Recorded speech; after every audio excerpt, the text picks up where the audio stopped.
এই মাছটার নাম নাকি ছালকালানো। আমি প্রথম শুনে হাসছি, তোমরাও হাসো। টুকরো টুকরো করে কেটে এনেছে। এই দেখো, এটা কত বড় পিস রেখেছে, এটার কাটেনি, চামড়াগুলো সব আমি ডলে ডলে তুলে দিয়েছি। এটা নাকি মাংসের মতন রান্না করতে হয়। আমি হলুদ গুঁড়ো দিয়ে দিলাম প্রথমে, লঙ্কার গুঁড়ো আর নুন, সর্ষের তেল দিয়ে মেখে নেবো। মাছটা নাকি ফাটে ভাজার সময়। দিয়েছি, তেলটা গরম হয়ে গেছে, এবার মাছগুলো আমি ভেজে নেবো।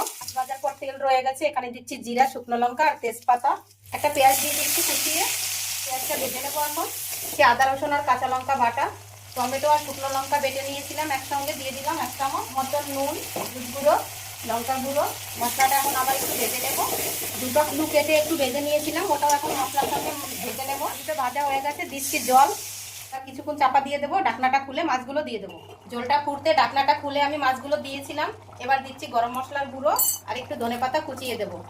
এরপরে আর কিছুক্ষণ ফুটিয়ে নামিয়ে নেবো। একেবারে বন্ধুরা মাংসর মতন গন্ধ বেরিয়েছে আর তৈরিও হয়েছে মাংসর মতন। দেখো পুরো কত সুন্দর লাগছে, এখন মনে হচ্ছে আমি মাংস রান্না করেছি। দারুণ গন্ধ বেরিয়েছে। তোমরা কিন্তু এইভাবে একবার বানিয়ে খেও। এটার নাম ছালকালানি। আমি সত্যি নাম জানি না, এটাই বাজারে বলছে, এটাই শুনলাম।